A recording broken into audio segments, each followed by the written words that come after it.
Alhamdulillahi ala ihsani wa syukru lahu ala taufiqihi wa amtinani. Asyhadu an la ilaha illallah wahdahu la syarika lahu ta'ziman li sya'nih. Wa asyhadu anna Muhammadan abduhu wa rasuluhu ad'a ila ridwani. Allahumma salli alaihi wa ala alihi wa ashabihi wa ikhwani. Hadirin dan hadirat yang dirahmati oleh Allah Subhanahu wa taala. Suatu hal yang menggelisahkan para salihin adalah ketidaktahuan mereka tentang akhir kehidupan mereka. Apakah mereka masuk surga ataukah mereka masuk neraka? Oleh karenanya Ibnu Rajab Al-Hambali berkata, ya, kana Sufyan ishtadda alaihi al-qalaq min as-sawabiq wal khawatim. Sungguhnya Sufyan rahimahullahu taala dahulu sangat gelisah tentang bagaimana amal-amal yang telah lalu dan bagaimana tentang penghujung amalannya. Wa kana yabki, dan dia menangis dan berkata, la adri, saya tidak tahu apa yang ditulis tentangku di Ummul Kitab, di Lauhil Mahfuz. Apakah saya termasuk syaqi yang celaka atau tidak? Dan dia berkata, inni akhafu an uslabal iman indal maut, dan aku khawatir imanku dicabut ketika akan meninggal dunia. Oleh karenanya Ibnu Abi Mulaika berkata, adraktu 30 min ashabin Nabi sallallahu alaihi wasallam kulluhum yakhafun nifaq ala nafsihi. Aku mendapati, dia seorang tabi'in, Ibnu Abi Mulaika, aku mendapati 30 orang sahabat Nabi, di antaranya sahabat-sahabat senior, semuanya takut ada kemunafikan pada diri mereka. Itu mereka tidak tahu tentang bagaimana akhir dari kehidupan mereka. Sementara Nabi sallallahu alaihi wasallam bersabda, innamal a'malu bil khawatim. Sungguhnya amalan tergantung dari apa? Penutupnya. Penutup amalan seorang itulah kesimpulan dari amalan dia selama dalam hidupnya. Maka bisa terlihat daripada akhir kehidupannya. Maka ini yang menggelisahkan ya, para salihin. Sebagaimana kata Ibnu Qayyim rahimahullahu taala, kata beliau, laqad qata'a khauful khawatim zuhur salihin. Kata beliau, sungguh takut dengan penghujung, rasa takut terhadap penghujung telah mematahkan punggung-punggung orang-orang yang saleh. Itu mereka gelisah dengan akhir kehidupan mereka. Karenanya tidak kita dapati para salihin mereka pede kemudian masuk surga. Bahkan para sahabat yang telah dijamin masuk surga, mereka tetap khawatir tentang akhir mereka. Lihatlah contoh nyata Umar bin Khattab radhiyallahu taala anhu. Umar bin Khattab radhiyallahu anhu segudang pujian Nabi sallallahu alaihi wasallam berikan kepada Umar bin Khattab radhiyallahu anhu. Di antaranya Nabi mengatakan Umar fil jannah, Umar di surga. Bahkan Rasulullah SAW dalam hadis yang lain mengatakan Umar akan mati syahid ketika Rasulullah SAW naik di atas gunung bersama Abu Bakar, bersama Umar dan Utsman. Irtajafa Uhud, maka gunung Uhud bergetar. Maka Nabi berkata, uskun ya Uhud, fa inna ma'alaika nabiyyun wa siddiqun wa syahidan. Wahai Uhud, tenanglah engkau, sungguhnya yang sedang mendakimu, dia berada di atasmu adalah seorang nabi, seorang siddiq yaitu Abu Bakar, dan 2 orang yang mati syahid. Dan benar Umar akhirnya mati apa? Syahid. Luar biasa. Dibunuh oleh Abu Lulu al-Majusi.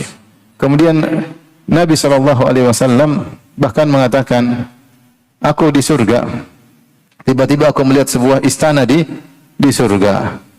Kemudian fa idza imra'atun tatawaddau ila janibil qasar. Tiba-tiba ada seorang wanita, itu bidadari, yang sedang berwudu di samping istana.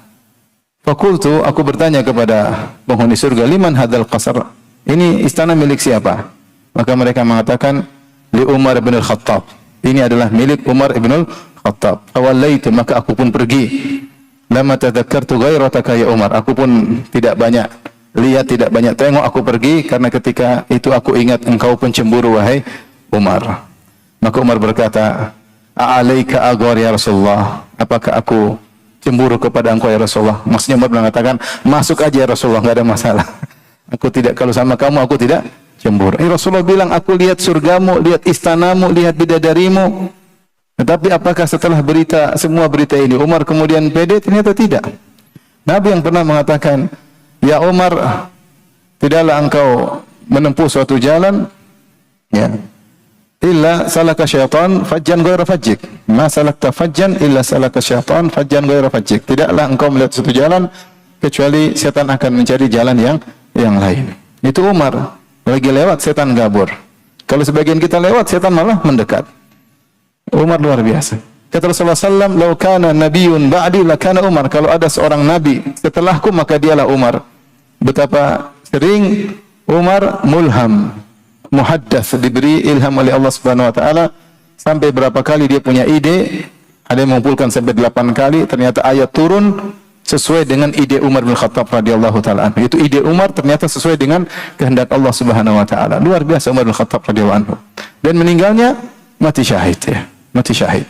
Dia yang pernah berdoa kepada Allah Subhanahu wa taala, "Allahumma inni as'aluka syahadah fi baladi nabiyyik." Ya Allah, aku memohon kepada Engkau mati syahid di negeri Rasulmu, yaitu di kota Madinah. Dan Allah kabulkan. Ketika sedang sholat subuh, beliau ditikam Abu Lu'lu' al-Majusi sehingga ada 3 robekan di perut beliau. Kalau beliau minum susu, maka susunya pun keluar. Ketika beliau dalam kondisi akan meninggal dunia, beliau diletakkan di tempat tidur, maka orang-orang pun berdatangan. Maka ada seorang yang memuji Umar dengan pujian yang luar biasa. "Engkau adalah ini, engkau adalah ini, engkau adalah ini, wahai Umar." Umar berkata apa? Jawaban yang sungguh menakjubkan. Beliau berkata, "Kafafan lali wala alayya." Aku hanya berharap impas dengan pujian-pujian tersebut. Yaitu yang penting impas ya. Tidak mendukungku dan tidak juga menjatuhkanku. Ya, artinya beliau tidak pede dengan segudang pujian yang Nabi berikan kepada dia, mengatakan, "Tenang, saya pasti masuk surga." Enggak sama sekali. Enggak sama sekali. Dan sudah nampak di hadapan dia bagaimana husnul khatimah. Sedang salat subuh ditikam oleh Abu Lu'lu' apa? Majusi. Husnul khatimah bukan? Husnul khatimah. Tapi beliau tetap mengatakan, tetap tidak ada sombong bahwasanya kita pasti masuk apa? Surga. Inilah seorang wali dari wali-wali Allah yang sesungguhnya, yang mengerti betul tentang keagungan Allah Subhanahu wa taala, bahwasanya apa yang kita lakukan tidak ada apa-apanya dibandingkan dengan keagungan Allah Subhanahu wa taala. Sungguh menakjubkan bagaimana Ibrahim dan Ismail ketika membangun Ka'bah. Saya renungkan ayat ini luar biasa. Allah berfirman, "Wa idh yarfa'u Ibrahimul qawa'ida minal baiti wa Ismailu rabbana taqabbal minna innaka antas samiul alim." Ketika Ibrahim dan Ismail membangun Ka'bah, mereka pasang batu dan mereka berdua berkata, "Rabbana taqabbal minna." Ya Allah, terimalah amalan kami. Innaka antas samiul alim. Sungguhnya Engkau Maha mendengar dan Maha mengetahui. Ada seorang salaf ketika membaca ayat ini, dia berkata, "Unzuru ila Khalil Rahman." Dia menangis. Dia berkata, "Lihatlah kepada kekasih Allah, Nabi Ibrahim. Bana baitar Rahman." Dia membangun rumah Allah, masjid Allah. Bi amri minar Rahman, dengan perintah langsung dari Allah Subhanahu wa taala, tanpa perantara. Allah langsung perintah langsung. Tsumma yakhafu alla yataqabbala minhu Rahman. Kemudian dia masih takut Allah tidak terima amal solehnya. Padahal amal solehnya luar biasa. Beliau Ibrahim dan Ismail harus pergi ke tempat yang jauh, memotong batu, dijadikan kotak, kemudian dipikul, kemudian disusun. Ini bukan pekerjaan ringan. Berdua saja, tidak ada orang yang ketiga. Dipikul, disusun sampai ketika Ka'bah sudah mulai meninggi, maka Umar minta ada namanya maqam, itu tempat pijakan. Kemudian beliau mengambil batu, beliau susun. Beliau mengambil batu, beliau apa? Susun. Dan itu pekerjaan sangat berat. Namun setiap beliau susun batu, beliau berkata, "Rabbana taqabbal minna." Ya Allah, terimalah dari kami. Masih khawatir amalnya tidak diterima. Tidak ada pede, tenang, saya kekasih Allah. Ini perintah langsung Allah tanpa perantara. Ini masjid terbaik di dunia. Tidak ada ngomong begitu. Sementara amal kita baru sedikit sudah pede. Baru bikin masjid kecil, nama masjid juga nama kita sendiri. Terus pede pasti diterima. Ikhlas enggak jelas, kemudian pede diterima, kemudian pede pasti masuk surga. Oleh karenanya orang-orang salihin mereka tahu tentang bagaimana keagungan Allah. Makanya ketika para ulama bahas kenapa Nabi SAW selesai solat dia berkata astagfirullah, astagfirullah, astagfirullah, itu dibandingkan dia istighfar setelah solat. Rasulullah SAW karena dia tahu bahwasanya amal yang beliau kerjakan tidak sebanding dengan keagungan Allah Subhanahu wa taala. Rasulullah SAW memuji Allah dengan pujian yang sebanyak-banyaknya. Kemudian dia berkata, "La uhsi sana'an alaik." Ya Allah, aku tidak mampu menguasai seluruh pujian untukmu. Anta kama asnaita ala nafsik. Yang bisa memuji dirimu dengan yang selayaknya hanyalah engkau engkau sendiri. Engkau sebagaimana dirimu memuji dirimu sendiri. Baik, dari sini kita tahu bahwasanya yang menggelisahkan orang-orang salihin adalah mereka tidak tahu tentang kesudahan mereka. Sebagaimana tadi Sufyan, gelisah bagaimana kesudahannya. Dan Allah Subhanahu wa taala ceritakan dalam Al-Qur'an, di antara dalam surat Al-A'raf, tentang dua model manusia yang kesudahannya berubah 180 derajat daripada awal kehidupannya. Yang pertama adalah kisah para penyihir Fir'aun. Para penyihir Fir'aun. Mereka bertahun-tahun sebagai penyihir. Kemudian mereka diundang oleh Fir'aun untuk berduel dengan Musa, utusan Allah Subhanahu wa taala. Ada yang mengatakan mereka ratusan, ada yang mengatakan mereka ribuan. Maka berkumpullah mereka untuk berduel dengan Nabi Musa alaihissalam, dan akhirnya mereka kalah, dan akhirnya mereka mengaku tentang kepada Allah. Mereka berkata, amanna bi Rabbi Harun wa Musa. Kami beriman kepada Rabbnya Harun dan Rabbnya Musa. Fir'aun marah-marah. Amantu lahum qabla an adzana lakum innahu lakabirukum alladzi 'allamakumus sihr. Kalian beriman kepadanya tanpa aku izinkan, tanpa aku perintahkan. Sungguhnya Musa itu guru kalian. Kalian hanya kerjasama. Ini sandiwara. Jadi Fir'aun itu pintar ngomong ya. Ketika penyihirnya kalah, dia ngomong di hadapan rakyatnya, ini kerjasama, drama. Musa gurunya, ini semua apa? Murid-muridnya. Kemudian dia berkata, la uqatti'anna aydiyakum wa arjulakum min khilaf wa la usallibannakum fi judha'in nakhal wa la ta'lamunna ayyuna ashadda adaba wa abqa. Kata dia, aku akan siksa kalian, aku potong secara berselisih, itu kaki kanan dengan tangan kiri, atau tangan kanan dengan kaki kiri, kemudian aku salib kalian, itu aku ikat di tiang. Tapi mereka bertahan, dan mereka berkata, ya Afrik alaina sabra wa tawaffana muslimin. Ya Allah, curahkanlah kesabaran sebanyak-banyaknya dan wafatlah kami dalam kondisi Islam. Akhirnya mereka hitamnya, penghujungnya meninggal dalam kondisi beriman. Siapa yang duga para penyihir ini yang puluhan tahun menjadi profesinya adalah syirik besar, menjadi penyihir, kerja untuk orang yang ngaku sebagai Tuhan, yaitu Fir'aun, ternyata di akhir hayat mereka masuk Islam. Kemudian mereka tewas dibunuh oleh Fir'aun, mati syahid. Mereka Islam mereka tidak sampai 1 hari. Terus kemudian mereka masuk apa? Surga. Siapa yang duga akan hal itu? Tidak ada yang tahu. Ini contoh pertama bagaimana yang kehidupannya penuh dengan kerusakan. Entah sebab apa, yang mungkin ada kebaikan dalam hati mereka, dan kita nggak tahu, itu rahasia Allah Subhanahu wa taala. Tiba-tiba di penghujung mereka beriman kemudian meninggal. Sebaliknya Allah berfirman dalam surat Al-A'raf juga ayat 175. Kata Allah, "Watlu 'alaihim naba'al ladzi atainahu ayatina fansalakha minha fa'atba'ahu asy-syaitanu fakana minal ghawin. Walau syi'na la rafa'nahu biha walakinnahu akhlada ilal ard wattaba'a hawah." Kata Allah Subhanahu wa taala, wahai Muhammad, bacakanlah kepada mereka tentang kisah seorang alladzi atainahu ayatina, yang kami ajarkan kepadanya Taurat. Ini orang alim di kalangan Bani Israel. Banyak ahli tafsir mengatakan namanya Bal'am bin Ba'ura. Bal'am bin Ba'ura, ahli tafsir. Dia adalah ahli Taurat, bahkan dikenal kana mujabat dakwah, kalau berdoa dikabulkan. Ya. Zahirnya ulama, doanya dikabulkan. Tetapi ternyata di penghujung hayatnya dia keluar dari ajaran yang benar. Fansalakha minha, maka dia keluar dari ayat-ayat Allah Subhanahu wa taala. Insilah itu sebenarnya mengatakan seperti ular yang keluar dari kulitnya. Fansalakha minha. Fa'atba'u syaitan, maka begitu dia keluar dari ayat-ayat Allah, syaitan mengikutinya, ya. Fakana minal ghawin, maka kemudian syaitan semakin memacunya, akhirnya termasuk orang yang sesat. Kata Allah, walau syi'na, perhatikan kembali kepada kehendak Allah. Walau syi'na la rafa'nahu biha. Kalau kami berkehendak, kata Allah, kami akan angkat dia derajatnya tinggi karena dia menguasai Taurat, yaitu dia menguasai ayat Allah. Ahli kitab. Kalau zaman kita ahlul Quran, tapi dia ahlu Taurat. Walau syi'na la rafa'nahu biha. Kalau kami berkehendak, kami akan angkat dia. Tetapi kenapa? Walakinnahu akhlada ilal ard, tapi dia condong kepada dunia. Dia lebih condong kepada dunia.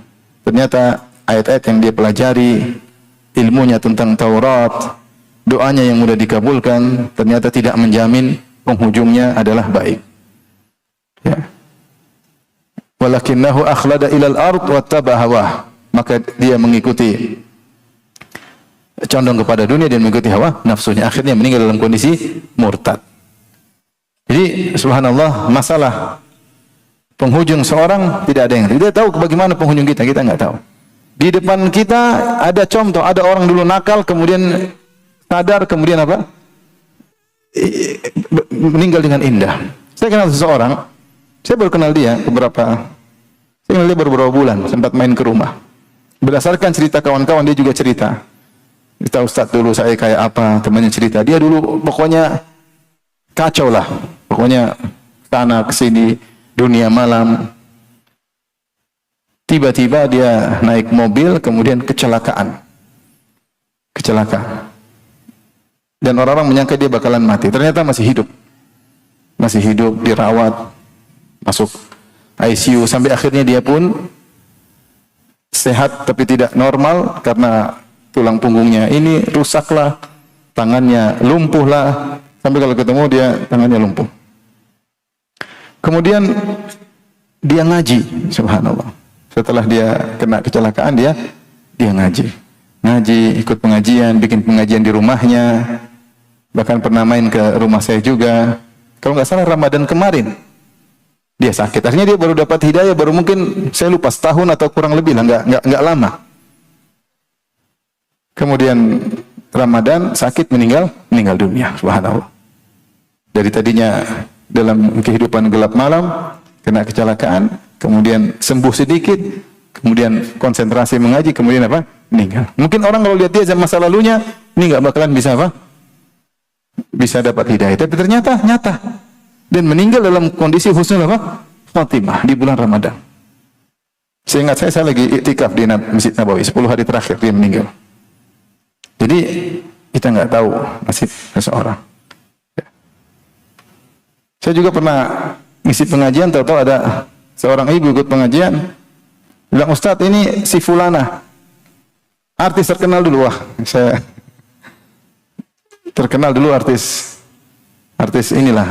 kepanasan, bukan artis panas, artis kepanasan. Kita nggak duga, tahu-tahu dia ngaji. Siapa yang duga? Lihat orang seperti gini, mana mungkin dapat apa? Hidayah. Tapi akhir seorang tidak ada yang tahu kecuali siapa? Allah. Sebaliknya kita dapati juga ada orang yang kelihatannya baik, soalnya ternyata di penghujungnya terkena dunia, lupa dengan agama, maksiat, akhirnya meninggal dalam kondisi su'ul khatimah. Oleh karenanya pada kesempatan kali ini kita akan bahas bagaimana usaha kita untuk bisa meraih husnul khatimah, yang ini adalah rahasia Allah Subhanahu wa taala. Semua kita telah tercatat di surga atau neraka. Tapi yang tahu hanyalah siapa? Allah. Makanya di antara hikmah adanya takdir, seorang tidak pede. Tidak pede dengan apa yang dia miliki sekarang. Dia tidak tahu bagaimana penghujungnya. Karena yang menjadi patokan adalah penghujung. Innamal a'malu bil khawatim. Amalan tergantung ujungnya, ya. Amalan tergantung ujungnya. Baik. Ikhwan dan akhwat yang rahmati Allah Subhanahu wa taala, ya.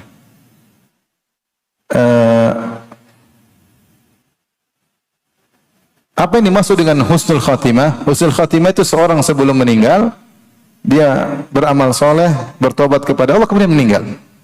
Dari Anas radhiyallahu anhu, Rasulullah SAW berkata, "Idza aradallahu bi 'abdin khairan ista'malahu." Jika Allah mengendaki bagi seorang hamba khairan, itu kebaikan yang besar, ista'malahu, Allah gunakan dia. Khairan di sini datang dalam bentuk nakirah, itu tanwin, khairan litafkhim, untuk menunjukkan kebesaran, apa, kebaikan yang besar, yang besar. Terkadang dalam Al-Quran maupun hadis-hadis datang dalam metode bahasa seperti ini, itu datang dalam bentuk tanwin, menunjukkan sesuatu yang besar. Seperti misalnya firman Allah Subhanahu wa taala, "Wa man yurid fihi bi ilhadin bidzulmin." Siapa yang ingin melakukan ilhad bidzulmin di kota Mekah, itu kezaliman yang besar.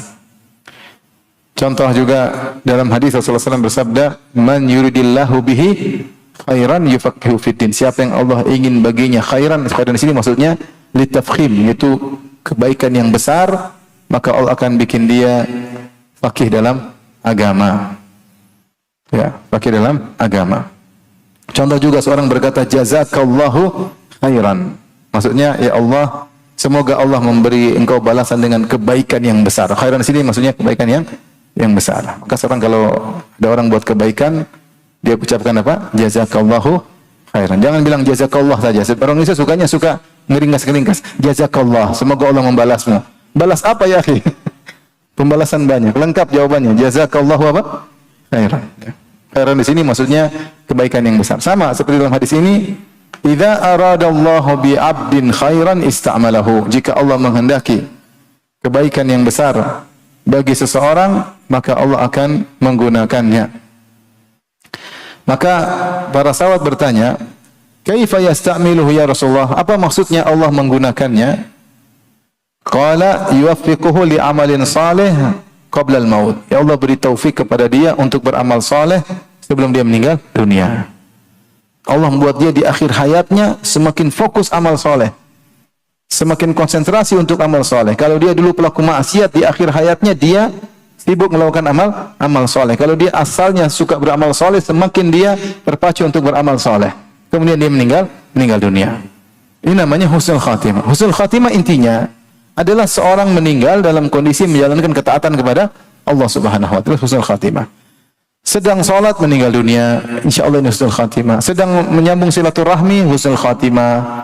Sedang berbakti kepada orang tua, meninggal, husnul khatimah.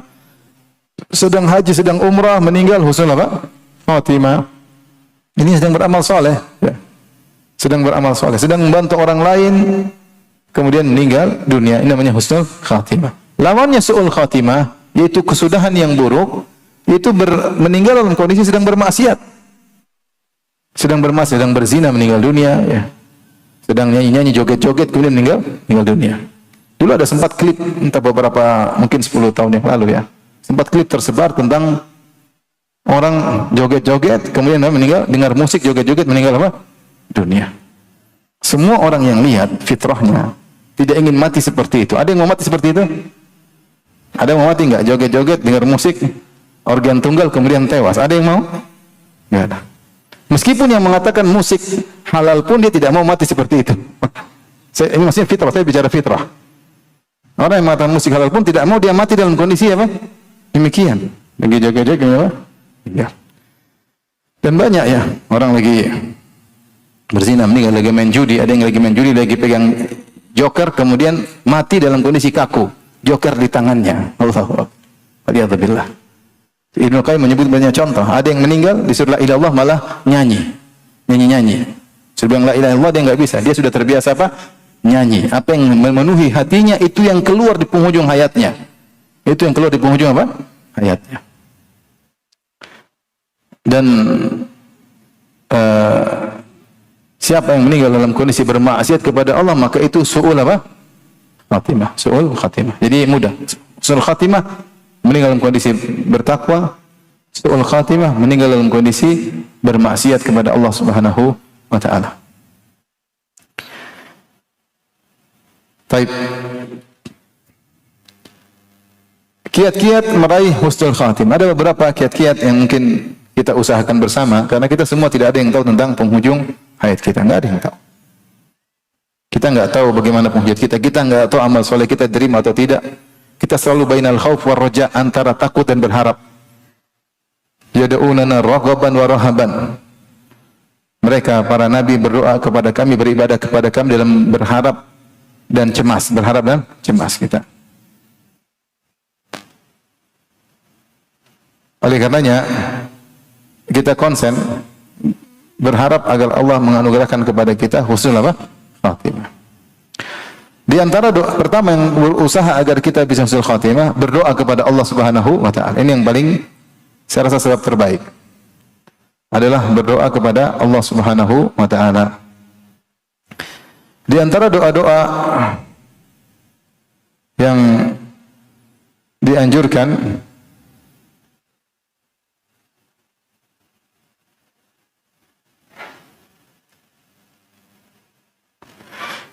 adalah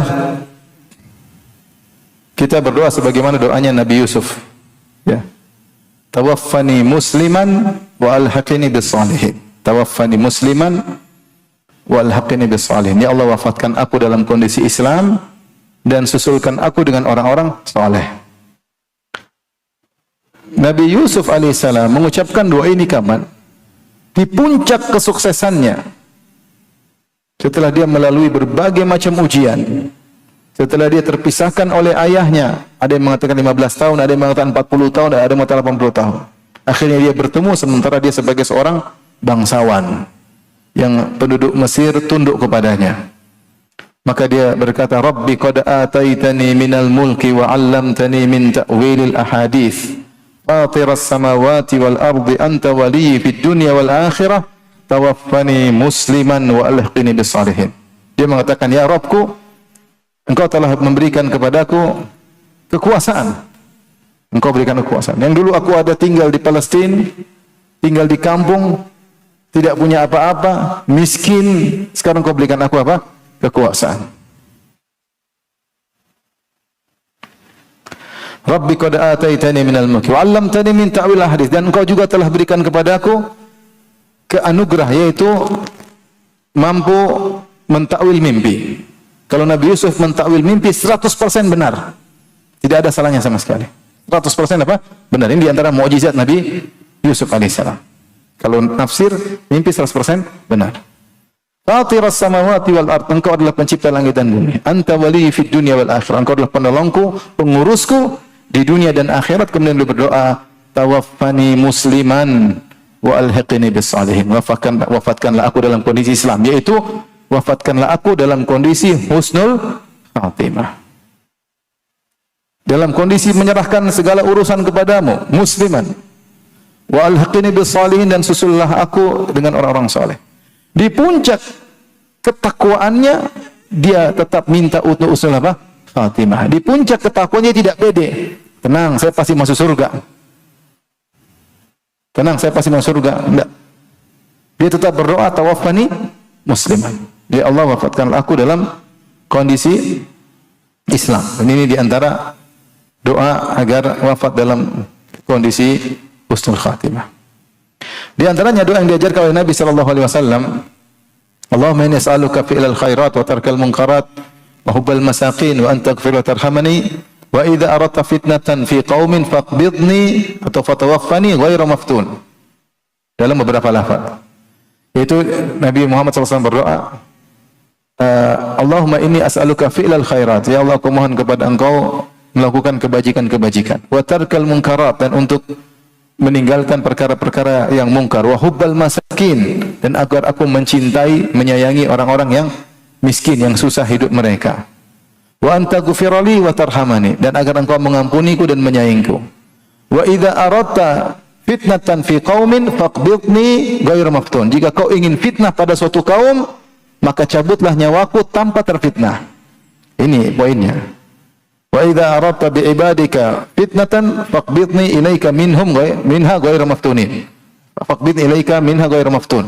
Jika kau berkehendak fitnah pada suatu kaum, maka cabutlah nyawaku dalam kondisi tidak terfitnah. Artinya fitnah bisa saja tersebar. Allah menghendaki fitnah tersebar pada suatu kaum. Kemaksiatan tersebar, semuanya terjebak, semuanya terjerumus.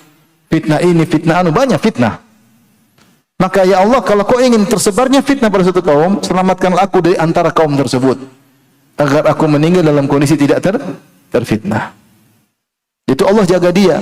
Semua orang terjerumus, semua orang ikut serta dalam fitnah tersebut, semua orang sibuk dengan fitnah tersebut, dia sendiri selamat. Allah selamatkan. Ini diantara doa agar husnul apa? Khatimah. Di antara doa yang diajarkan oleh Nabi sallallahu alaihi wasallam untuk husnul khatimah, wa a'udzubika min an yatakhabbatani syaitanu indal maut. Ya Allah, aku berlindung kepada Engkau min an yatakhabbatani syaitanu indal maut, dari gangguan syaitan yang membuat aku goncang ketika hendak meninggal dunia. Ini doa penting. Kenapa? Ibnu Taimiyah rahimahullah menyebutkan, syaitan akan mengeluarkan segala upaya dan kekuasaan kemampuannya ketika seorang akan meninggal dunia. Dan ini ujian paling berat. Dari seluruh ujian dialami oleh seorang, ujian paling berat ketika sakaratul maut. Kita diuji, misalnya ada yang meninggal dari keluarga, berat, tapi bisa kita lewati. Kita diuji, ditawarin perbuatan haram, mungkin kita bisa lewati. kita diuji dengan sakit, itu semua ujian masih ringan. Ujian paling berat ketika sakaratul maut. Ujian paling berat antara hidup dan mati. Makanya orang takut sama kematian. Dan hak mereka untuk takut karena ujian yang paling apa? Paling berat, berpisah dengan apa? Dunia menuju alam yang kita tidak tahu kejelasannya. Alam tidak tahu kejelasannya. Maka ketika itu syaitan akan datang dan mengerahkan segala kekuatannya, segala daya dan upayanya untuk menggoda seorang, dibuat ragu kayak, dibuat ingat tentang maksiat kayak, dibuat hatinya rindu untuk bermaksiat ketika akan meninggal dunia, dan seorang tidak bisa mengontrol jiwanya ketika itu. Tidak bisa mengontrol jiwanya. Makanya jiwa ini al-qalb yakhun. Hati itu berkhianat. Dan sering berkhianat kepada kita. Dan kadang berkhianat di titik sangat kritis ketika seorang akan meninggal dunia. Bukankah di antara kita kalau ingin sholat, hati ingin khusyuk, tapi apakah hati nurut kepada kita ingin khusyuk? Tidak. Dia berkelana kemana-mana. Dia berkhianat. Di saat kita ingin khusyuk, dia nggak mau khusyuk. Dia mengajak kita kemana-mana. Tidak semua orang bisa mengontrol hatinya, nggak semua. Betapa sering kita tidak ingin riak, tahu-tahu hati apa? Riak sendiri. Betapa sering kita tidak ingin hasad, kita tahu hasad itu haram, tapi kemudian hati kita hasad dan kita biarkan. Kita tidak bisa mengontrol hati kita. Itu padahal kondisi kita sehat, nyaman. Bagaimana lagi ketika dalam kondisi sakaratul maut? Maka syaitan akan datang dengan segala upaya. Ini kesempatan dia terakhir untuk menyesatkan apa? Manusia. Terakhir. Habis ini selesai. Ini orang selamat atau tidak?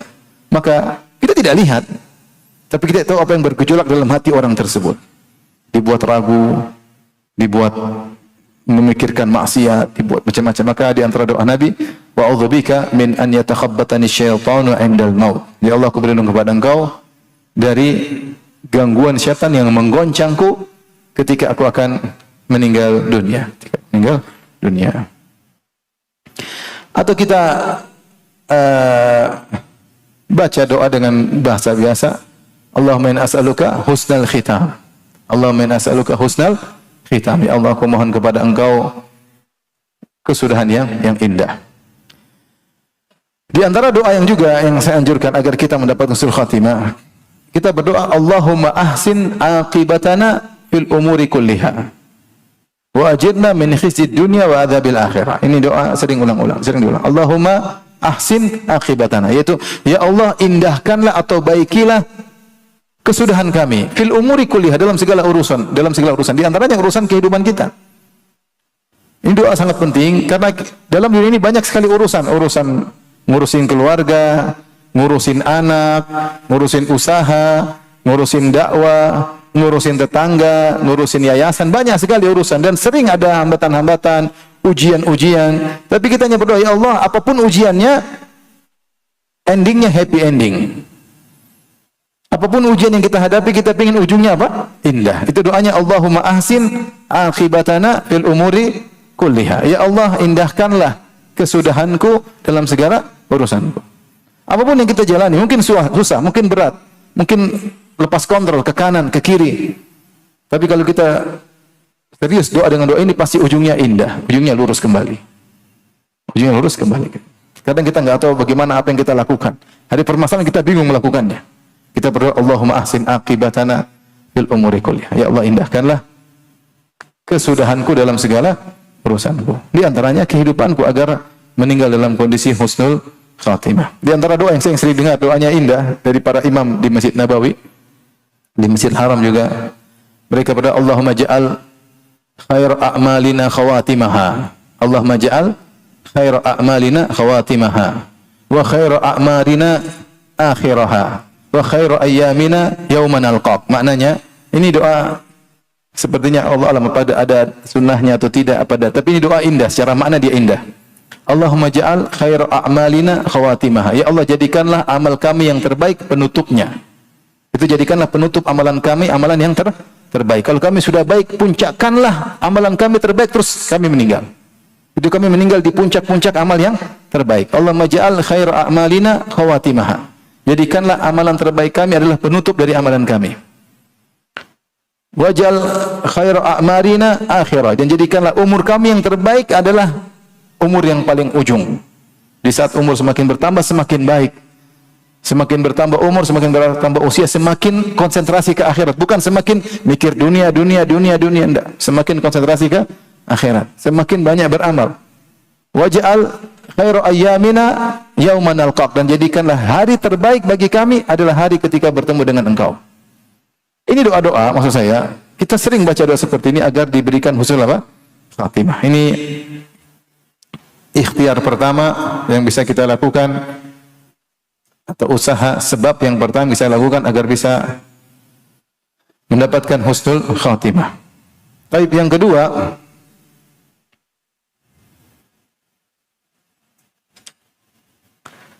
bertakwa kepada Allah, bertakwa kepada Allah. Takwa secara bahasa adalah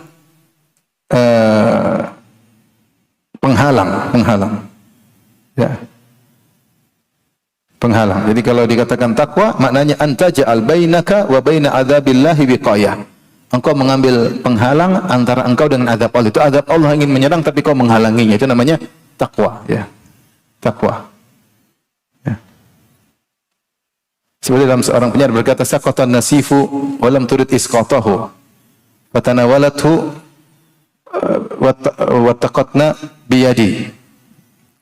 Kata seorang penyair, wanita tersebut khimarnya jatuh. Khimarnya jatuh. Maka dia pun fatanawalathu, maka dia ambil dengan tangan kanannya atau salah satu tangannya, wattaqatna bil yadi. Kemudian dia tutup wajahnya, bertakwa dari kami dengan menutup wajahnya dengan kain. Maksudnya dia menutup matanya dengan kain agar tidak terlihat oleh kami. Jadi dia bertakwa dari kami, yaitu supaya kami tidak melihat wajahnya. Jadi takwa itu maksudnya penghalang. Secara bahasanya penghalang. Bagaimana cara kamu untuk menghalangi dirimu dari azab Allah? Itu namanya takwa. Bagaimana caranya? Beramal soleh dan meninggalkan kemaksiatan. Dan takwa secara spesifik adalah meninggalkan kemaksiatan. Itu takwa secara spesifik. Jika digabungkan antara takwa dan albir, maka takwa artinya meninggalkan maksiat. Allah berfirman di antaranya, wa ta'awanu 'alal birri wa taqwa. Saling tolong menolong kalian dalam melakukan kebajikan dan dalam ketakwaan, dalam meninggalkan kemaksiatan. Sebagaimana kita bekerja sama melakukan ketaatan, kita juga bekerja sama untuk meninggalkan maksiat, saling mengingatkan. Jadi takwa secara spesifik adalah meninggalkan maksiat. Ya. Kata seorang penyair, khalid dhunuba saghiraha wa kabiraha dzakka tuqa wasna' kamashin fawqa ardi syauqi yahdharu ma yara. La tahqirana saghiratan innal jibala minal hasa. Tinggalkanlah dosa-dosa besar maupun kecil, itulah takwa yang sesungguhnya. Bukan dosa besar saja, dosa kecil pun kau tinggalkan. Wasna' kamashin fawqa ardi syauqi yahdharu ma yara. Jadilah engkau seperti orang berjalan di atas dataran yang penuh dengan duri besar, duri kecil, maka dia waspada, dia melangkah hati-hati. Jangan sampai injak duri besar maupun duri kecil. La tahqirana saghiratan. Jangan kau remehkan duri kecil, jangan kau remehkan dosa kecil. Innal jibala minal hasa. Sungguhnya gunung tersusun dari kerikil-kerikil yang kecil. Maka kalau ingin kita husnul khatimah, saya bicara untuk nasihat saya diri pribadi ya. Maka jangan remehkan dosa kecil, bertakwa kepada Allah semaksimal mungkin. Bertakwa semaksimal mungkin kepada Allah Subhanahu wa taala. Jaga pandangan, jaga lisan, jaga telinga. Kita hidup di zaman orang meremehkan dosa kecil. Meremehkan pandangan haram, meremehkan ghibah, meremehkan namimah, meremehkan banyak dosa kita remehkan. Kita remehkan, jangan kita remehkan. Kalau ingin husnul khatimah, berusaha bertakwa. Makanya Allah berfirman, ya ayyuhalladzina amanu taqullaha haqqa tuqatih wa la tamutunna illa wa antum muslimun. Wahai orang yang beriman, bertakwalah kepada Allah dengan sebenar-benar takwa. Dan janganlah kalian meninggal kecuali dalam kondisi Islam, yaitu jangan kalian meninggal kecuali husnul khatimah. Lihatlah dalam ayat ini Allah kaitkan antara takwa dengan husnul khatimah. Ya ayyuhalladzina amanu taqullaha haqqa tuqatih. Wahai orang beriman, bertakwalah dengan sesungguhnya. Sungguh itu kau tinggalkan maksiat dengan semaksimal mungkin yang kau mampu. Kalau kau tidak mampu, segera beristighfar. Haqqa tuqatih. Kemudian wala tamutunna illa wa antum muslimun. Dan janganlah kalian meninggal kecuali dalam kondisi Islam, itu dalam kondisi husnul khatimah.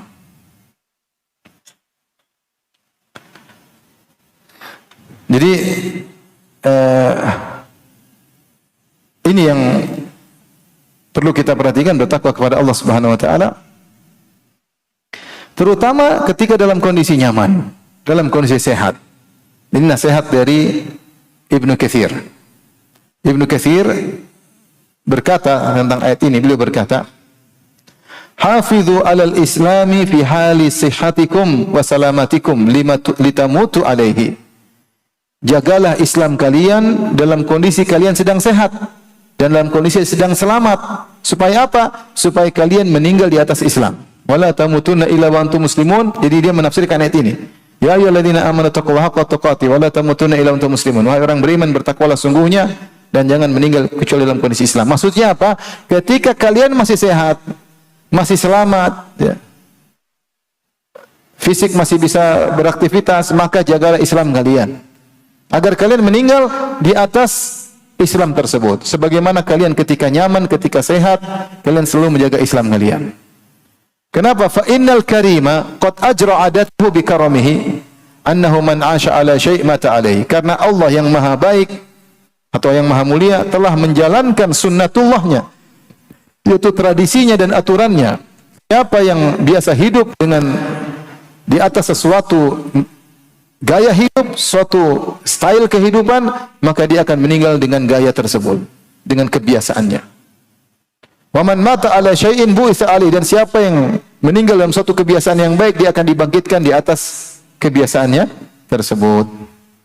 Ini peringatan bagi kita. Maka ketika kita sedang sehat, sedang nyaman, maka biasakan kita beramal saleh. Hingga ketika kita dalam kondisi sakratul maut, kita dijaga oleh Allah Subhanahu wa taala. Makanya Rasulullah SAW bersabda, ta'arraf ila Allah ya'rifka fi syiddah. Ta'arraf ila Allah fi raha ya'rifka fi syiddah. Kenalkanlah dirimu kepada Allah dalam kondisi lapang, niscaya Allah akan mengenalmu dalam kondisi sulit. Di antara sulit yang paling berat adalah ketika sakratul maut. Ya Rasulullah nasihati Ibnu Abbas, ta'arraf ila Allah fi raha. Ketika kau dalam kondisi lapang, lagi sehat, lagi nyaman, duit lagi banyak. Banyak orang kalau duit lagi banyak, lagi sehat, dia cari muka sama orang. Jalan ke sana, jalan ke sini, update status, update makanan, update apa lagi? Update lagi main ini, lagi main anu, update lagi olahraga, lagi fitness, update lagi terbang ke mana, update terus tidak berhenti. Nota makanan di foto, di update. Sebagian orang seperti itu. Ketika dalam kondisi lapang, dia juru cari muka kepada manusia. Rasulullah ajar yang sebaliknya. Ta'arraf ila Allah fir raha. Ketika kau dalam kondisi nyaman, kenalah Allah. Itu cari muka di hadapan Allah. Dengan berbagai ibadah yang bisa kau lakukan dalam kesehatanmu. Kau sehat, salat malam, salat malam. Nanti saat kau pusing, tidak bisa salat malam. Kau lagi sehat, bisa puasa, puasa. Nanti kau lagi sakit, tidak bisa puasa. Kau lagi punya uang, sedekah. Kalau nggak punya uang, nggak bisa bersedekah. Kau lagi bisa safar sana, jenguk orang tua, silaturahmi, jenguk kakak adik, mumpung masih bisa bersafar. Ya arifka fi syiddah, kalau kau dalam kondisi lapang, ingat Allah, cari muka kepada Allah, niscaya dalam kondisi sulit Allah akan mengenalmu. Di antara kesulitan yang terberat adalah ketika sakaratul maut. Kata Nabi SAW, la ilaha illallah, inna lil mauti la sakarat. Tidak ada Tuhan yang berhak disembah kecuali Allah. Sungguhnya dalam kematian ada sakarat, itu syiddah, hal yang berat. Hal yang berat. Maka di antara cara agar husnul khatimah, kata Ibnu Katsir, jagalah Islam kalian ketika dalam kondisi sehat. Ya. Bukannya kita nggak boleh jalan-jalan, boleh. Tapi ini kesempatan lagi sehat, lagi lapang, lagi nyaman. Pulang ke rumah, duit ada alhamdulillah. Badan sehat. Cek kolesterol lancar, 250 lancar. Aman. Masih ada yang 500, aman. Di rumah istri tidak ngomel-ngomel, berarti nyaman nggak? Nyaman. Sudah saatnya kita beraktivitas ibadah. Ini kalau kita sholat diomelin istri terganggu, ngomel lagi. Ini lagi nyaman, anak-anak lagi baik, lagi di pondok, lagi beramal soleh. Nanti dalam kondisi sulit Allah ingat kita. Dan di antara kondisi tersebut adalah sakaratul maut. Berikutnya yang ketiga, agar seorang mudah meraih husnul khatimah, sering mengingat kematian. Sering mengingat apa? Kematian. Rasulullah SAW ketika ditanya, ayyul mu'minina akyas, ya Rasulullah, Orang mukmin mana yang paling cerdas? Aqis itu kais maksudnya akal, yang paling berakal, yang paling cerdas. Siapa orang beriman yang paling cerdas menurut barometer Islam? Kata Nabi sallallahu alaihi wasallam, "Aktsaruhum lil mauti dzikran wa ahsanuhum lima ba'dal mauti isti'dadan." Orang yang paling cerdas, yang paling banyak mengingat kematian, dan yang paling baik persiapannya untuk kehidupan setelah kematian. Maka kita tidak ragu bahwasanya dalam kehidupan ini banyak sekali yang buat kita lupa dengan kematian. Dengan kesibukan duniawi, dengan berdagang ini, dengan tawar-menawar, membuat kita lalai. Kita lalai. Tidak secara total, tapi membuat kita lupa ya. Dengan kesenangan, dengan ngobrolan sana-sini, kita lupa bahwasanya ada kematian yang siap menjemput kita kapan saja. Dan sebagai kita tahu, kematian tidak harus sakit dulu. Kematian datang tidak harus tua dulu. Kematian kalau datang kapan saja. Kapan saja. Dan menganggap badan saya sehat, saya bakalan belum saatnya mati. Banyak orang yang meninggal di puncak secara medis, di puncak sehat. Tahu dia meninggal apa? Meninggal dunia. Makanya ketika saya sering sampaikan, ketika Nabi Adam alaihissalam meninggal dunia, datang malaikat maut. Kata Nabi Adam, pulang, saya belum waktunya mati. Waktu itu umur Adam 960 tahun. Kata Adam, umur saya 1000 tahun, pulang. Jadi bukan Nabi Adam sedang sekarat mati, enggak. Datang malaikat, dia dalam kondisi sehat. Makanya malaikat maut diusir sama dia, belum saatnya. Kata malaikat maut, sudah saatnya wahai Adam. Kata Adam, umur saya 1000 tahun. Kata malaikat maut, kau sudah sedekahkan 40 tahun kepada Nabi Daud. Kata Adam, tidak pernah. Adam lupa ya. Jadi ketika Adam diciptakan, Allah perlihatkan anak keturunannya, ada Nabi Daud. Kata Adam, siapa ini? Kok menarik? Ini Daud, cucumu. Berapa umurnya? Kata Allah, umurnya 60 tahun. Kata Adam, sudah kasih 40 tahun saya buat dia. Jadi 1000 kurang 40 jadi berapa? Berapa? Antum orang teknik benar bisa tahu? 960. 40 dikasih jadi tinggal 160. 900 tahun kemudian Adam mau dicabut nyawanya, dia lupa. Saya nggak pernah kasih siapapun. Ya, wajar. Ini kejadian 900 tahun yang lalu. Kita 10 tahun lalu sudah lupa. Apalagi 19 tahun yang lalu. Akhirnya Nabi berkata, "Nasiya Adam wa nasiya dzurriyyatuhu." Adam alaihissalam lupa dan keturunannya juga apa? Lupa. Nabi Daud ketika usia 100. Jadi Adam sehat, bukan dalam kondisi sekarat, kemudian mau kolesterol tinggi, jantung mau copot, enggak, dia biasa-biasa saja. Nabi Daud alaihissalam ketika akan meninggal dunia juga dalam kondisi sehat. Tiba-tiba datang malaikat maut di tengah rumahnya, istrinya takut. Siapa ini? Istrinya bahkan ngancam, "Wahai, kau masuk sini, kalau Daud datang awas mampus kau," karena Daud orangnya kuat. Tahu-tahu Nabi Daud alaihissalam datang, orang kuat. Siapa yang bunuh Jalut kalau bukan siapa? Daud. Masih muda bisa bunuh panglima orang kafir. Wa qatala Daud Jalut. Daud membunuh Jalut. Adapun riwayat bahwasanya Daud melempar ketapel, riwayatnya lemah, Israiliyah. Kemungkinan mereka berduel. Dia masih muda, dia bisa mengalahkan panglima besar. Bagaimana kuatnya Nabi Daud. Makanya istri yang ngancam, siapa kau? Hati-hati kalau Daud datang. Ternyata Nabi Daud alaihissalam datang. Nabi Daud bertanya, "Man anta? Siapa engkau?" Kata malaikat maut, "Ana alladzi la ahabul muluk." Aku adalah yang tidak pernah takut kepada raja manapun. Wala yamtani'u minnil hujabu, dan tidak ada bodyguard yang bisa menghalangiku. Kata Nabi Daud, "Kalau gitu anta malakul maut." Kalau gitu kau malaikat apa? Malaikat maut. Silakan cabut nyawaku. Selesai. Apakah Nabi Daud ketika mencabut nyawa kolesterol tinggi? Enggak ada.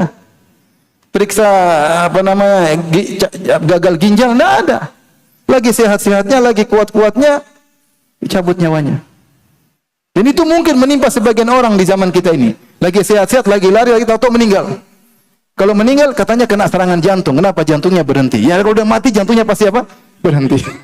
Dicabutnya, seret, selesai. Tanpa ada sakit sebelumnya. Ada sakit sebelumnya? Nggak ada. Oleh karenanya, ya. Karena kita tidak tahu kapan kita ini mau meninggal. Seandainya kita tahu, kita bisa persiapkan. Kita nggak tahu.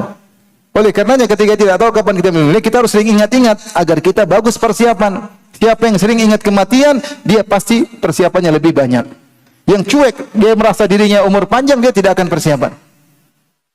Orang kalau sudah hatinya mati, meskipun ibunya meninggal, kakaknya meninggal, adiknya meninggal, tetangganya meninggal, teman dekatnya meninggal, dia cuek aja, hati udah mati.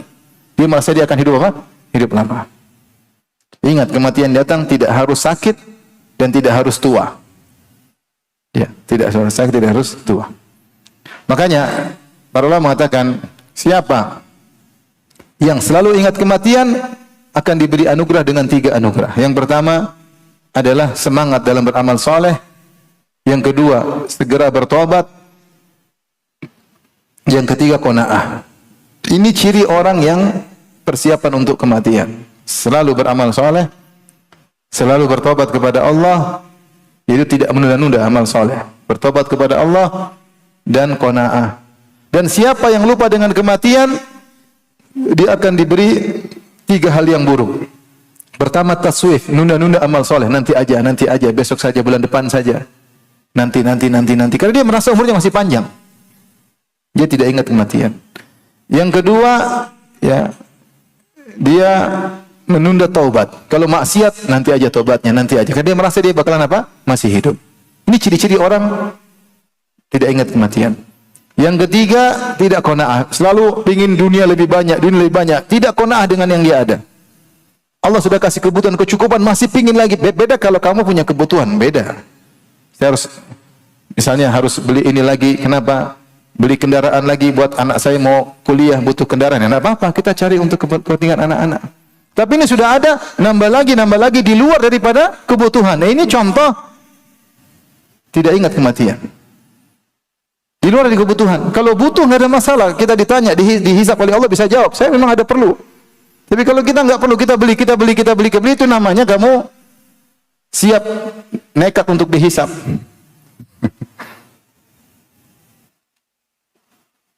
Kemarin saya nyinggung kawan, ada kawan mau minjamin mobil mewah. Saya singgung dia, saya bilang, saya nggak berani pinjam. Saya pinjam aja takut dihisap. Apalagi yang punya. Maksudnya dia pinjamin ke saya supaya meringankan hisapnya. Saya bilang, saya pinjam aja takut dihisap. Apalagi yang punya. Jadi maksud saya, kalau sering kematian kita hidup ini pasti ada target. Saya ada target. Saya harus umrah, saya harus haji, saya harus belajar ini, saya harus meninggalkan maksiat, saya harus keluar dari riba misalnya. Ada target. Karena kita nggak tahu kapan kita akan meninggal dunia. Kita nih betapa banyak ulama yang meninggal sebelum proyek akhirat mereka selesai. Banyak ulama nulis buku belum selesai mereka meninggal, banyak. Belum selesai mereka meninggal. Bahkan seperti misalnya, sebenarnya Nawawi nulis buku tidak selesai. Al-Majmu' Syarh Muhadzab tidak selesai, meninggal dunia. Contoh seperti Al-Hakim ketika menulis Al-Mustadrak, ulama mengatakan banyak hadis-hadis yang belum dia koreksi lagi, keburu meninggal. Jadi dia tulisan kasaran, malah dia periksa sedikit demi sedikit, diperbaiki. Sebelum selesai meriksa dia meninggal dunia. Makanya dalam bukunya masih banyak hadis-hadis dhaif, bahkan hadis palsu dalam kitab Al-Mustadrak. Sedikit, tapi ada hadis-hadis dhaif banyak. Dia belum sempat periksa kembali, keburu meninggal dunia. Sebaliknya banyak orang yang proyek dunia belum selesai, sudah meninggal dunia. Bikin rumah gede-gede, ditongkrongi 20 tahun bangunnya, belum terima kunci sudah meninggal dunia. Subhanallah. Belum selesai proyek dunianya, sudah meninggal dunia. Yang nikmati orang lain. Nah, kita dalam hidup dunia ini harus punya proyek akhirat yang kita targetkan. Karena bisa jadi belum selesai kita sudah meninggal dunia. Apa yang bisa dilakukan? Jadi sering ingat kematian. Kemudian di antara agar bisa meraih husnul khatim adalah segera bertobat. Allah menyuruh tobat dengan segera. Tobat tidak boleh ditunda. Siapa yang tunda tobat dia berdosa akan penundaannya. Siapa yang menunda tobat dia dapat dosa 2 kali, dosa maksiat yang dilakukan dan dosa menunda tobat. Kenapa? Karena kewajiban bertobat adalah kewajiban alal faur, harus segera, tidak menerima penundaan. Allah berfirman, "Wasari'u ila maghfiratin min rabbikum." Bersegeralah menuju ampunan Allah. Sabiqu ila maghfiratin min rabbikum. Berpaculah menuju ampunan Allah Subhanahu wa taala. Allah tidak mengatakan besok, nanti sore. Kapan kau maksiat segera bertobat, segera beristighfar. Ibnu Qayyim berkata, "Annal mubadarata ila taubati minadz-dzambi fardun 'alal faur." Sungguhnya bersegera untuk bertobat dari dosa adalah kewajiban yang disegerakan, tidak menerima penundaan. Wala yajuzu ta'khiruha, dan tidak boleh menunda-nunda taubat. Fama ta'akhkharaha asabit ta'khir. Kapan dia menunda taubat, maka dia bermaksiat dengan maksiat lain karena menunda taubat tersebut. Ada yang mengatakan kisah singkat. Seorang di malam hari bermaksiat, kemudian dia mau tobat, dia bilang besok subuh saya tobat. Ternyata dia tidak bangun subuh, meninggal dunia. Betapa banyak seperti itu. Maksiat dia, nanti besok saya tobat. Sebelum tiba besok dia sudah meninggal dunia. Orang yang ingin husnul khatimah, setiap dia bermaksiat segera dia apa? Astagfirullah. Dia merasa berdosa, segera dia ambil wudu, salat taubat 2 rakaat. Selama dia bertobat, setan menyesal. Setan sudah jatuhkan dia dalam dosa yang banyak, tahu-tahu dia bertobat. Habis semua usaha setan. Aduh, sudah maksiat banyak-banyak, taubat lagi. Capek setan, tapi setan nggak pernah capek ya. Kemudian tobat tuh, aduh. Sebaliknya setan lihat orang melakukan ketaatan, setan tidak putus asa, tunggu terakhirnya. Siapa tahu terakhir dia tergelincir. Jadi orang yang bertobat, dia benar-benar menjengkelkan setan. Karena hasil usaha setan sirna seketika itu juga ketika dia bertobat. Maka seorang seringlah bertobat kepada Allah Subhanahu wa taala, jangan tunda-tunda tobat. Sebagian orang kerja dalam riba, dia bilang nanti umur 53 baru saya tobat. Maksudnya ketika pensiun, ya itu sama saja kalau begitu. Dia mau kasih jadwal buat tobat dia. Belum tiba jadwalnya dia tewas duluan. Belum tiba jadwalnya tewas duluan. Banyak orang seperti itu. Nantilah, saya masih hobi minum khamar, nanti ada waktunya. Kau kasih jadwal tobatmu, apa kau tahu kau akan sampai pada jadwal tersebut? Belum tentu sampai. Kau bisa meninggal sebelumnya. Bisa meninggal sebelum. Maka kapan seorang bermaksiat, segera istighfar. Tapi sekarang yang keberapa? Yang kelima. Yang kelima, agar bisa husnul khatimah, memperbanyak amal sir, amal rahasia. Karena di antara sebab su'ul khatimah adalah maksiat yang sembunyi-sembunyi, maksiat rahasia. Kata Nabi SAW, "Man istata'a minkum an yakuna lahu khabi'un min amalin salih falyaf'al." Siapa di antara kalian yang mampu punya amal saleh yang tersembunyi, maka lakukanlah. Banyak amal saleh yang bisa kita sembunyikan, banyak. Sedekah kita bisa kita sembunyikan, silaturahmi kita bisa kita sembunyikan, bakti sama orang tua bisa kita sembunyikan, salat malam kita bisa kita sembunyikan, puasa sunnah bisa kita sembunyikan, banyak. Kalau kita sudah sembunyikan, kita komitmen untuk sembunyikan. Tetapi setan selalu menggoda kita untuk apa? Bercerita. Kalau perlu satu dunia tahu, makanya kita update, kita live umrah. Hai guys, gua depan Ka'bah sekarang. Live.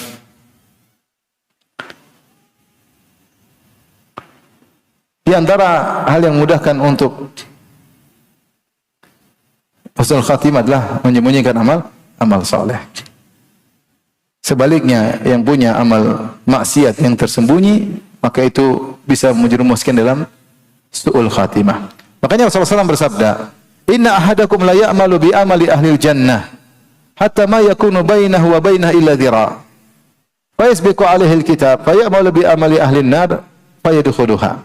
Sungguh salah seorang dari kalian melakukan amalan-amalan penghuni surga, yaitu melakukan amal saleh, sampai jarak dia dengan surga tinggal 1 hasta. Kemudian sudah kedahuluan takdir, maka dia di penghujung hayatnya melakukan dosa-dosa yang dilakukan oleh penghuni neraka jahanam, kemudian dia mati, kemudian masuk neraka jahanam. Sebagian orang bingung dengan hadis ini. Hadis ini ditafsirkan dengan hadis yang lain. Inna ahadakum la ya'malu bi amali ahli jannah fima yabdu linnas wa huwa min ahli nar. Kata Nabi SAW, sungguh salah seorang dari kalian melakukan amalan-amalan penghuni surga menurut yang dilihat oleh manusia. Sungguhnya dia penghuni neraka jahanam. Maksudnya ada amalan dia yang tidak diketahui oleh manusia. Adalah dasisah batinah, kata Ibn Rajab Al-Hambali. Ada racun dalam dirinya yang tersembunyi, yang buat dia ujungnya su'ul khatimah. Saya bacakan perkataan Ibn Rajab Al-Hambali. Qauluhu fima yabdulin nas. Adapun sabda Nabi SAW, seorang melakukan amalan penghuni surga yang menurut dilihat oleh manusia. Isyaratun ila anna batinal amri yakunu bi khilafi dzalik. sebagai isyarat bahwasanya batinnya tidak sebagaimana yang terlihat. Wa anna khatimatas su' yakunu bisababi dasisatin batinatin lil abdi la yattailu 'alaiha an-nas. Sungguhnya su'ul khatimah sebabnya adalah karena dasisah. Itu ada suatu amalan yang buruk, yang tersembunyi, yang dilakukan oleh sang hamba, orang lain tidak lihat. Imma min jihati amalin sayyi'in wa nahwi dzalika. Mungkin ada amalnya buruk atau yang semisalnya. Orang lihat dia mungkin seakan-akan dia penghuni surga, ternyata mungkin dia hasad, ternyata mungkin dia dengki, ternyata mungkin dia sombong, ternyata mungkin dia apa? Riya, ternyata dia merendahkan orang lain. Ini semua ada sisa, racun dalam dada yang buat seorang bisa terjerumus di akhir hayat masuk su'ul khatimah. Makanya para ulama menyebutkan tentang seorang alim di Arab Saudi namanya Abdullah Al-Qasimi. Yang disebutkan dia meninggal dalam kondisi buruk ya. Dia menulis tentang buku tauhid sampai dicetak ya. Kalau nggak salah judulnya Sira' baina tauhid wal wathaniyah, pertarungan antara tauhid dengan paganisme. Buku saya lihat di kalau nggak salah 2 jilid ya. Itu buku membantah kesyirikan luar biasa. Sampai ketika itu banyak orang menulis syair, menulis apa? Syair untuk memujinya. Engkau begini, engkau begini, engkau begini. Para ulama muji dia. Ada yang mengatakan mungkin dia ujub. Karena dia menulis suatu buku yang tidak pernah ditulis oleh ulama-ulama di zamannya. Sampai orang aku karena dia benar-benar bantah kesyirikan, bantah ya. Subhanallah. Terakhir dia safar kemana, mulai dia merubah penampilannya, akhirnya dia tulis buku, terakhir judulnya Hadihi Hiyal Aglal. Sungguhnya syariat itu hanyalah belenggu. Syariat itu hanyalah apa? Belenggu. Yang dengan buku ini sebenarnya orang mengatakan dia telah kafir. Kenapa? Dia menganggap syariat sebagai apa? Belenggu. Yang tadinya luar biasa. Sama seperti Bal'am bin Ba'ur yang tadi disebutkan. Ulama dari Bani Israel, bahkan mujabud dakwah, bahkan doanya dikabulkan. Ya, tetapi terakhir karena dia cenderung kepada dunia, fa akhrada ilal ard, ya. Walau syi'na rafa'nahu biha walakinnahu akhlada ilal ard. Kalau kami berkehendak kami akan angkat dia dengan ilmu Tauratnya, dengan ayat-ayat kami, walakinnahu akhlada ilal ard. Tapi dia condong kepada dunia. Wattaba hawahu, dan ikut hawa nafsunya. Maka kemudian dia su'ul khatimah. Makanya agar kita bisa dapat husnul khatimah, berusaha kita punya amal soleh yang tersembunyi. Meskipun syaitan datang menggelitiki, jangan kita cerita. Yang kita cerita. Berusaha. Semakin kita menyembunyikan, maka pahalanya semakin besar. Semakin besar. Saya sering sampaikan cerita ini apa? Ibnul Jauzi dalam kitabnya Talbis Iblis menyebutkan bagaimana orang yang riya. Ketika diundang makan, misalnya hari Senin, dia sedang puasa. Harusnya dia bilang, mohon maaf, saya sedang puasa.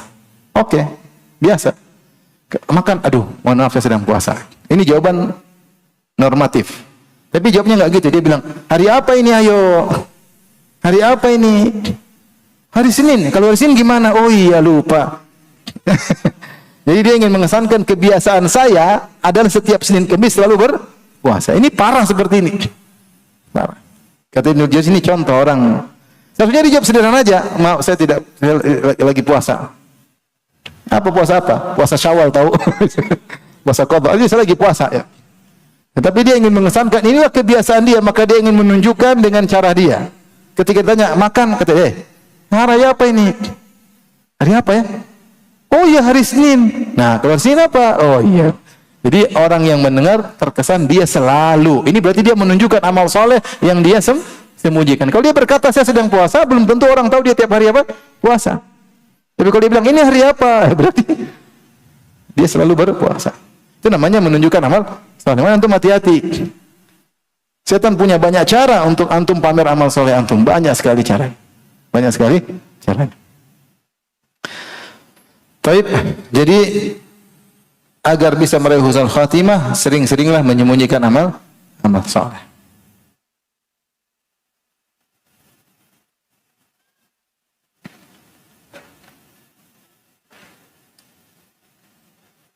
Kemudian yang berikutnya, yang keberapa? 6. agar tidak su'ul khatimah, berusaha semaksimal mungkin tidak menzalimi orang lain. Berusaha semaksimal mungkin tidak menzalimi orang lain. Hati-hati. Kita zalimi orang lain, dia berdoa, ya Allah, sesatkanlah dia, ya Allah, binasakanlah dia. Kemudian Allah kabulkan, maka orang itu tergiring sampai kemudian rusak di akhir hayatnya.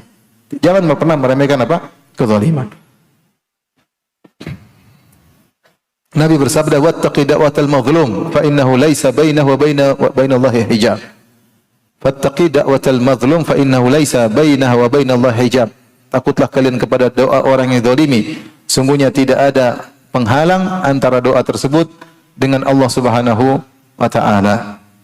Rasulullah SAW bersabda, "Ma min dzambin ajdaru an yu'ajjilallahu ta'ala li sahibil 'uqubata fid dunya ma'a ma yadakhilu lahu fil akhirah mithlul baghi wa qati'atir rahim."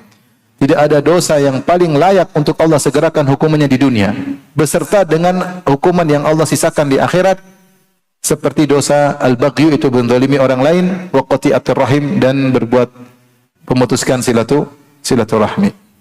Maka seorang jangan sampai dia berbuat zalim kepada orang. Kalau dia berbuat zalim kepada orang lain, maka segera dia minta maaf sebisa mungkin. Segera dia minta maaf sebisa mungkin. Saya sering cerita juga kisah ini. Saya kenal seseorang, kejadian sekitar tahun 2000 kalau nggak salah. Jadi ribut, kemudian ada ribut di pengajian ya, ada ingin membubarkan pengajian. Kemudian teman saya diginikan sama orang itu, mau dipukul. Tapi teman saya dia tidak lawan. Setahu saya dia juga jago karate, tapi dia tidak lawan. Mau dipukul. Dipukul, akhirnya tidak jadi. Subhanallah, 20 tahun kemudian, kalau nggak salah, setelah COVID atau menjelang COVID, saya agak lupa. Ini orang yang pernah ginikan kawan saya. Dia menyesal, dia cari kawan saya tersebut. Dia cari setelah 20 tahun. Dia cari, kemudian minta maaf. Dia masih ingat. Antum kira antum zalimi orang, antum lupakan gitu saja? Teman saya pun tidak lupa. Iya, kau dulu yang begini. 20 tahun lagi masih ingat. Kadang kita zalimi orang, kita lupa. Orang yang dizalimi tidak lupa. Maka dia pun minta maaf. Setelah itu dia meninggal dunia. Alhamdulillah, Allah berikan dia taufik untuk minta maaf dari kezaliman yang dia lakukan. Hati-hati kalau orang marah kemudian dia doakan keburukan, kita bisa terkena keburukan. Ada juga seorang, saya diceritain oleh istri saya. Ini kisah, jadi ada seorang, taruhlah dia seorang penuntut ilmu atau seorang pendakwah, dia nikah poligami. Bukan saya, bukan. Istri saya cerita sama saya. Setelah itu, istri keduanya dizalimi. Mungkin kurang didatangi, saya kurang tahu lagi. Saya tidak tanya jelas, tapi akhirnya istrinya bilang sama istri saya berdoa kepada Allah agar orang ini tidak diterima dimanapun dia berada. Subhanallah. Kesini dimusuhin, kesana diusir, kesana di ini, kesana. Ngeri. Maka jangan berbuat zalim. Bahkan kepada orang terdekatmu jangan kau zalimi. Justru orang terdekat, orang yang paling utama untuk kita baikin, bukan kita zalimi. Kalau orang yang dizalimi tadi ngangkat tangan mendoakan keburukan pada kita, kita bisa mendapatkan su'ul khatimah. Waliyadzubillah. Baik. Yang terakhir yang mungkin bisa sampaikan bersama ini agar mudah untuk meraih husnul khatimah adalah mudah berbuat baik kepada orang lain. Dalam hidup ini kita berusaha mencari pahala dari sisi manapun yang mungkin kita lakukan. Dari sisi, saya ingatkan, kadang kita fokus pahala ke masjid, kadang kita fokus pahala untuk nyumbang masjid, kadang kita fokus pahala untuk baca Quran. Sungguhnya kita cari pahala dari sisi manapun yang bisa kita lakukan. Ketemu istri, bagaimana saya bisa dapat pahala dengan bermuamalah dengan istri? Pikir. Bermuamalah dengan anak, bagaimana saya bisa dapat pahala dengan bermuamalah dengan apa? Anak. Saya baikin, saya dengar curhatannya, saya berusaha menasihatinya, saya tidak cuek asal-asalan berbicara dengan dia, karena saya ingin cari pahala dengan ngobrol dengan anak saya. Saya sisihkan waktu, saya ngobrol, misalnya. Bagaimana saya bisa dapat pahala berinteraksi dengan pembantu? Bagaimana? Tidak saya rendahkan, saya tidak mentang-mentangin dia, saya tidak, ya pembantu ada batasnya, tidak boleh berlebihan. Bagaimana saya cari pahala dengan kawan, teman ngobrol? Jadi kita, bagaimana saya cari pahala di tetangga saya? Ini tetangga saya ini, kesempatan saya dapat pahala. Karena Rasulullah berwasiat untuk berbuat baik sama tetangga. Ya, bikin kue, kirim kue sama tetangga, dan macam-macam. Jadi jangan batasi kebaikan pada cuma ke masjid, cuma baca Quran, cuma sedekah buat bangun masjid. Siapapun di sekitar kita, kalau kita bisa ambil pahala dari orang ini, lakukanlah. Ketemu orang di jalan, orang tanya jalan mana? Oh ya Pak, ini cari pahala, niatkan. Sebelah situ, sebelah situ, sebelah situ. Saya punya kawan cerita, bapak dia punya kelebihan. Kalau ada orang tanya tentang rumah seseorang, Pak, tahu nggak rumah seseorang? Sini, saya anterin. Dianterin. Setiap orang tanya, dia anterin. Dia tidak tanggung-tanggung kalau ingin menunjukkan rumah seseorang. Cari pahala, itu kan dapat pahala atau tidak? Dapat pahala ya, akhi. Dapat pahala. Ada kawan saya pun demikian. Dia ada ibu-ibu bingung cari jalan, dia keluar dari pagar, terus dia tunjukkan, Bu, lewat sana, lewat sana, lewat sana, lewat sana. Istrinya lihat dari dalam, kunci pintu, nggak boleh masuk. Cemburu. Dia niat baik, cuma salah cara. Harusnya bilang, Bu, ada orang susah, Bu. Coba ibu kasih tahu, jangan dia yang maju. Dia tuh cantik juga ibu itu, dikunci pintu, selesai. Rasulullah bersabda, "Sana'iul ma'ruf taqi masari as-su'." Perbuatan-perbuatan baik kepada orang lain mencegah kesudahan yang buruk. Mencegah kesudahan yang buruk. Maka berbuat baiklah kepada siapapun di hadapan Anda. Berusaha cari pahala. Pahala tidak mesti dengan materi. Dengan kita bersikap baik, dengan kita menghargai dia, dengan kita berbicara dengan sopan santun, kita niatkan cari pahala. Kita kasihan lihat seorang, apapun di hadapan kita, berusaha cari pahala dari orang di sekitar kita. Ada orang salah, kita maafkan, kita kasih udzur sama dia. Ya, manusia tidak bisa sempurna, sebagaimana saya tidak sempurna. Kita ngomong sama seorang, dia ngeles, ya sudah, jangan diterusin, sudahlah, biar yang penting sudah selesai. Jangan kita kejar, oh kamu ngeles, sudah usah, sudah selesai. Nggak usah, kamu dapat pahala. Berbuat baik kepada siapapun, dapat pahala. Ya. Jangankan berbuat kepada manusia, orang berbuat baik kepada seekor anjing, sebagaimana dalam hadis wanita yang memberi minum kepada seekor anjing, ikhlas karena Allah, yang penting ikhlas. Bisa buat dia masuk surga, apalagi berbaik kepada sama manusia. Baik, ikhwan dan akhwat yang rahmatillah subhanahu wa ta'ala, mungkin ini saja yang bisa saya sampaikan. Semoga Allah menganugerahkan kepada kita husnul khatimah.